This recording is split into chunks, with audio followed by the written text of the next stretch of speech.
I'm Lori. I'm Doug.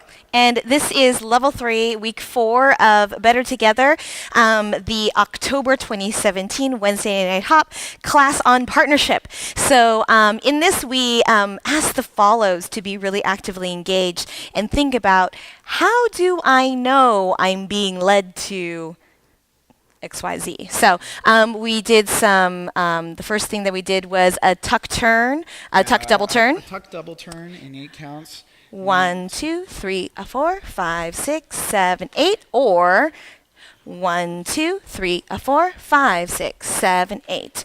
So those are both tuck double turns, but one stays in place and one travels. And we ask the follows to identify, how do you know that you want to stay in place, or how do you know that you want to travel? And you named lots of really good characteristics, like keeping the hands and the body like really close to the lead, so the lead is keeping everything here instead of moving them. Sometimes the lead moves, that's a good indication that it's moving.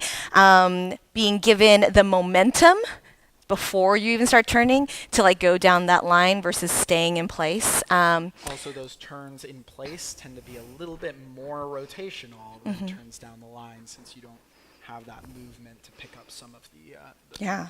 And then we talked about, how do we know if we are open or closed? So we did some stuff where we might take something that, like a send out, where we normally open up and then do it closed.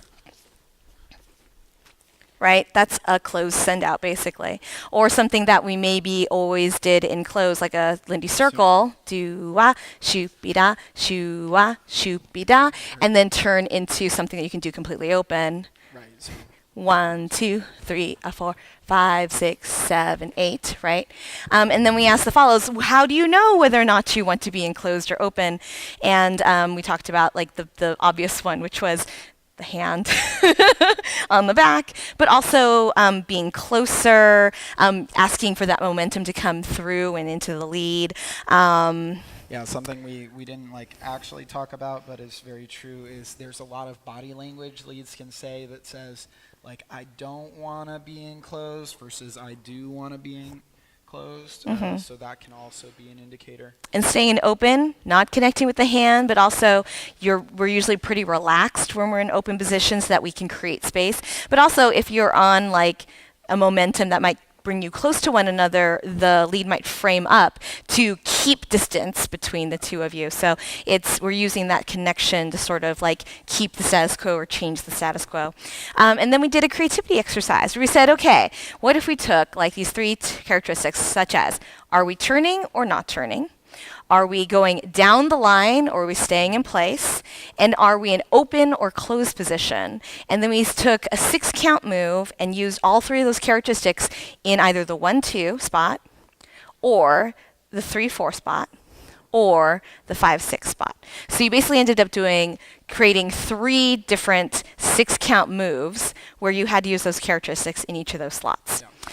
And we specifically asked follows to be the sort of boss of this exercise, and be the ones who are like, hey, can you do, like, give me a turn, like do this thing on 3-4, and how that would feel, and what they wanted from the leads as an exercise to help build vocabulary and creative control for follows in that kind of exercise. Yeah, and we were the gatekeepers of like what was happening. So, even though we were both talking about what we were going to be doing, like I could say, well, I still need to stay in place there, so can you keep me, a little closer to you? Or I need to travel there, can you come with me down that line? Or, and so I think it's really important for follows to develop an understanding of why we do the things we do, and that helps us communicate not just with, a dedicated dance practice partner, like, hey, this isn't working. Why isn't it working? What if we do this differently?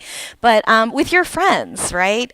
Your teachers won't be your teachers forever, hopefully, and people in your class or people that you see something on the dance floor, you're like, how do you do that? Or, oh, I saw you follow that, and I could never follow that. What makes you feel like different? These are great ways to sort of like use the people that you know in the community to become a better dancer and to understand your own dancing as well as your partner dancing better. So, yeah. So we hope that you have fun and creativity with that, and get to talk with more people in the class and beyond. Bye.